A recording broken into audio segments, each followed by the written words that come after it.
All right, so I'm just going to take a small piece of clay, just cut this from my block of clay, and I'm going to begin to flatten it out. All right, so it's already slightly flat just from the way I had worked with it before I cut it just now.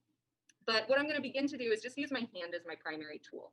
And I'm working on top of my wear board here. You guys all have wear boards that you'll work on top of, as opposed to the slick table surface, just because the wear board is a lot more absorbent, and therefore I can, when I start to put pressure into my clay, I can easily peel it off that wear board without it really like sticking to that smooth surface of the table. Okay, so I'm going to use my heel of my palm as my main point of pressure, and I'm just going to begin. My table's a little shaky. Sorry if the camera is.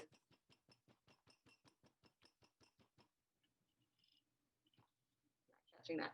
Okay, so I'm just going to hit onto the clay. I'm going to work using the base of my palm, sort of going from the inside of the clay outward. All right. And the goal is to try to keep this clay thickness level all the way through. Okay, so I don't want to hit too hard on the outer edges here because that'll make that part really, really thin. I want to keep it consistent, a consistent thickness throughout, from edge to edge, edge to edge, all the way around. Okay. I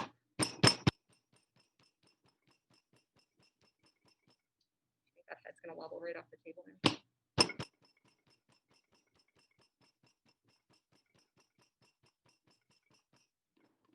Oh, it went the other way.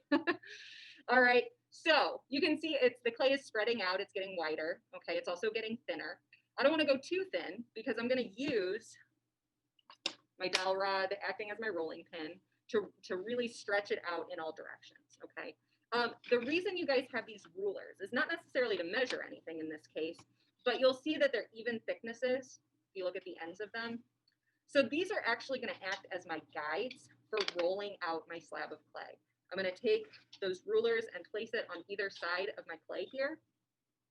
And so when my rolling pin or my dowel rod here starts easing that clay out, stretching it this way, I'll turn it and stretch it the other way, it can't go down any further than the height of these rulers. Okay, so my clay overall throughout the whole thing should be no thinner than the thickness of these rulers.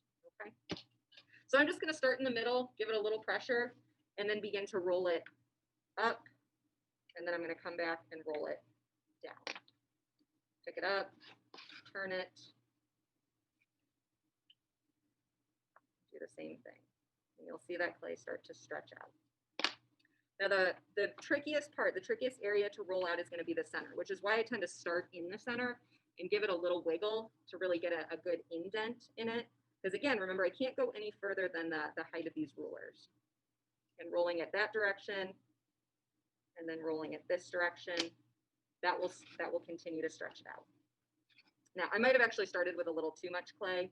My dowel rod still reaches from side to side, but I might have to trim off just a little bit in order to get that clay to stretch out completely as far as it'll go.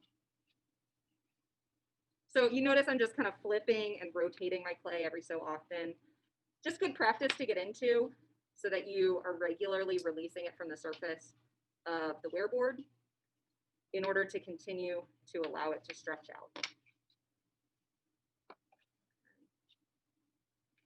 And you know, you'll get to a point eventually where you've rolled it as far as it'll go and you won't see that stretch happening anymore. Okay, so if you're taking your rolling pin across it, going up and down, and you don't see that movement, then you can kind of feel it and note, okay, yeah, that clay is level with the top of the rulers now. Okay, so I mean, I had enough clay; it was the right amount. I didn't go further than the length of my dowel rod. Okay, so I've got my clay here. I've stretched it out. Tried to stretch it out in all directions. Okay, I'm then going to take my smooth metal rib. And because I just spent some time stretching that clay out, I kind of pulled all these, if we were to look at this on a microscopic level, we'd have all these little clay particles that in that process I just took it through, kind of got pulled away from each other, okay? So they're a little bit in distress right now. So what I'm gonna do is I'm gonna take my smooth metal rib and holding it just like this, you'll see one side I've just got my thumb, the other side I've got my 4 fingers. I'm gonna use the surface of that to pull across the clay. And what this is doing, this is called compression. And in compressing the clay, what I'm doing is I'm forcing all those little clay particles to lay nice and flat and tightly against each other. So imagine a puzzle. You're putting together a puzzle and you're locking all the little pieces in as you find where they go. The same kind of thing is happening here. All those little clay particles are laying flat and tight up against each other as I'm adding that pressure to the surface. I'm going to flip it over, do the same thing to the other side. So I'm cleaning the surface, making it nice and smooth, but more importantly, I'm strengthening it. And this strengthening becomes really important when we start to look at the clay as it begins to dry.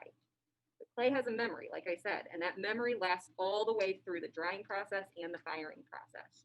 So any strength we can add to that clay along the way means that there will be less breaking, less cracking, less potential for damage through that process. All right. Now I did notice, I don't know if you guys can see this on the screen, there was a little air bubble. So I had some air trapped in that clay as I was rolling it out. If you happen to see any little air bubbles, air pockets come up, just take your needle tool and kind of poke into those areas a couple times, and then you can take your smooth metal rib over that, and that'll kind of force the air out and close that clay back up.